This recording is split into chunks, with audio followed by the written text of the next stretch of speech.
May was sunny and bright in Orlando as the Wyndham Orlando Resort, located on International Drive, welcomed this year's International Christian Film and Music Festival.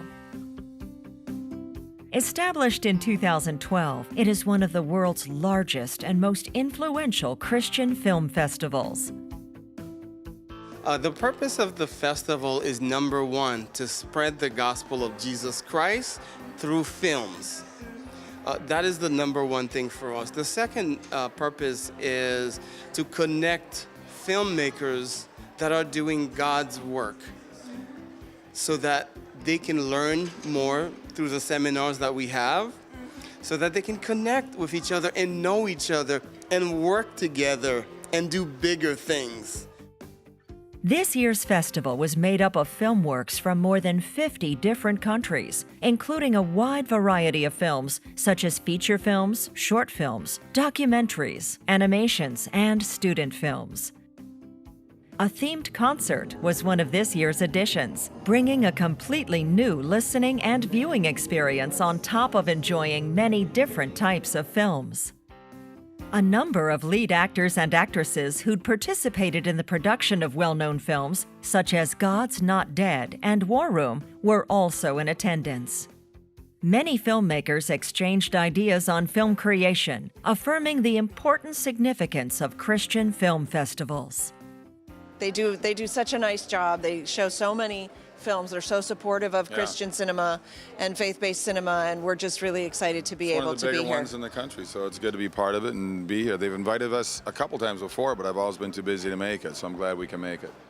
I think for Christian filmmakers to be able to get together, to network, to share ideas, to just really be in a community of believers is so uplifting.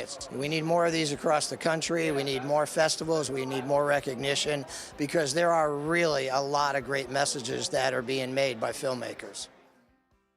One of this year's finalists, Where Is My Home?, was nominated for Best Screenplay. Take your sister to the old place tonight, and I'll be there later, okay? This is based on a true story with a plot centered around the protagonist's development in life while floating from home to home after her parents' divorce. Jing, why is that we have two homes when other kids seem to only have one? Mama said that we'll understand when we're older. Wenya, which one do you want? I'll get you any snack you want. I don't want any of these snacks. I just want to be with you. The unforeseen events that the protagonist and her family experience while she's growing up are an accurate reflection of both the warmth and the coldness of humanity in modern society. When people pursue wealth more and more, they become colder and more distant emotionally, and the so-called home is nothing but a temporary dwelling. With the passing of time and vagaries of fate, a home based on materialism can become fragmented at any time. But when people find themselves without anything to lean on, God is always by our sides, keeping watch, waiting for us to turn around. When you're weary, and when you begin to feel the desolation of this world, do not be perplexed. Do not cry.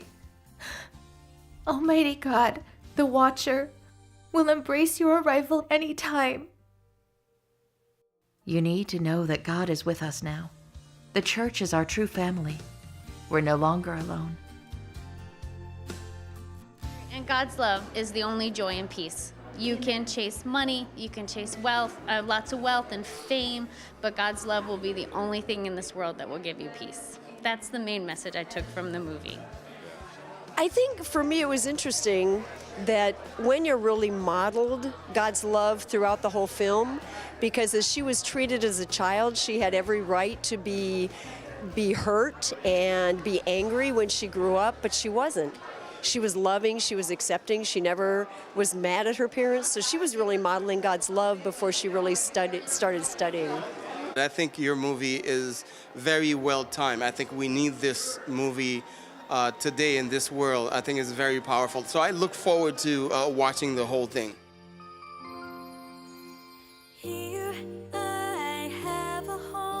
The film's theme song of the same name pulls at people's heartstrings with its sublime theme. It is the home where our souls can finally rest, the home full of glory and hope.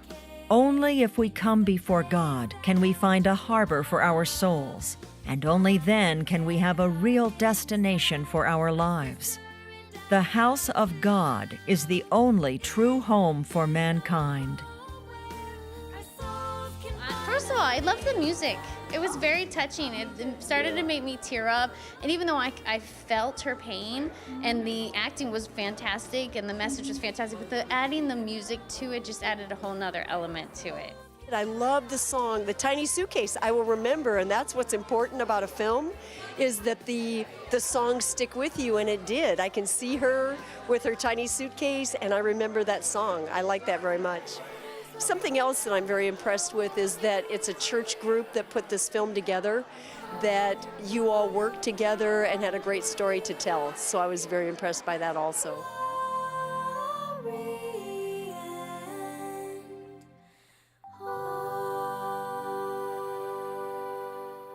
Since the release of Where Is My Home, it has received widespread praise from audiences. It has been translated into 10 other languages so that more people may understand God's salvation of the last days and experience His love and salvation for mankind by watching this film.